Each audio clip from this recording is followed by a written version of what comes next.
ಮುಂಗಾರು ಆರ್ಭಟದಿಂದ ಬೆಂಗಳೂರು ತತ್ತರಿಸಿ ಹೋಗಿದೆ. ರಸ್ತೆ ಗುಂಡಿಗಳಲ್ಲಿ ನೀರು ತುಂಬಿಕೊಂಡು ವಾಹನ ಸವಾರರು ಅನುಭವಿಸುತ್ತಿರೋ ಸಂಕಷ್ಟ ಅಷ್ಟಿಷ್ಟಲ್ಲ.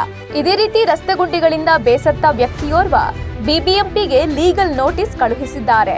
ಅಷ್ಟೇ ಅಲ್ಲ, ಬರೋಬ್ಬರಿ 50 ಲಕ್ಷ ರೂಪಾಯಿ ಪರಿಹಾರ ನೀಡಬೇಕು, ಜೊತೆಗೆ ನೋಟಿಸ್ ಶುಲ್ಕ 10,000 ರೂಪಾಯಿಗಳನ್ನ ನೀಡಬೇಕು ಅಂತ ನೋಟಿಸ್ನಲ್ಲಿ ಉಲ್ಲೇಖಿಸಲಾಗಿದೆ.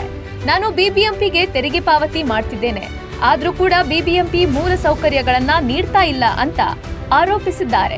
ಬೆಂಗಳೂರಿನ ರಸ್ತೆಗಳಲ್ಲಿ ಸಾಕಷ್ಟು ಗುಂಡಿಗಳಿದ್ದು, ಈ ರಸ್ತೆಗಳಲ್ಲಿ ಓಡಾಡುವಾಗ ನೋವು ಅನುಭವಿಸ್ತಾ ಇದ್ದೇವೆ.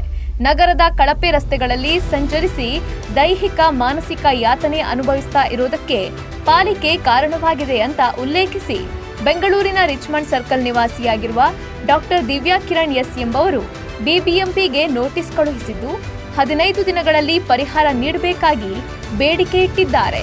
ಕಳಪೆ ರಸ್ತೆಗಳ ಮೇಲಿನ ಸಂಚಾರದಿಂದಾಗಿ ಬೆನ್ನು ನೋವು, ಕುತ್ತಿಗೆ ನೋವು ಬಂದಿದೆ. 4-5 ಬಾರಿ ಮೂಳೆ ತಜ್ಞರನ್ನ ಭೇಟಿ ಮಾಡಿದ್ದೇನೆ. ಅಪಾಯಕಾರಿ ರಸ್ತೆಗಳಲ್ಲಿ ಸಂಚರಿಸಿದ್ದೇ ಇದಕ್ಕೆ ಕಾರಣ. ಸೇಂಟ್ ಫಿಲೋಮಿನಾ ಆಸ್ಪತ್ರೆಗೆ 4 ಬಾರಿ ತುರ್ತು ಭೇಟಿ ಕೊಟ್ಟಿದ್ದೇನೆ. ತೀವ್ರ ನೋವಿನಿಂದ ಇಂಜೆಕ್ಷನ್ ತಗೊಂಡಿದ್ದೇನೆ. ಈಗಲೂ ಔಷಧಿಗಳನ್ನ ಪಡಿತಾ ಇದ್ದೇನೆ. ನೋವಿನಿಂದಾಗಿ ಮಾನಸಿಕ ದೈಹಿಕ ಹಿಂಸೆ ಅನುಭವಿಸ್ತಾ ಇದ್ದೇನೆ. ಇದರಿಂದ ದಿನನಿತ್ಯದ ಚಟುವಟಿಕೆ ಕೆಲಸದ ಮೇಲೆ ವ್ಯತಿರಿಕ್ತ ಪರಿಣಾಮ ಆಗ್ತಿದೆ ಅಂತ ಟೀಕೆ ಮಾಡಿದ್ದಾರೆ.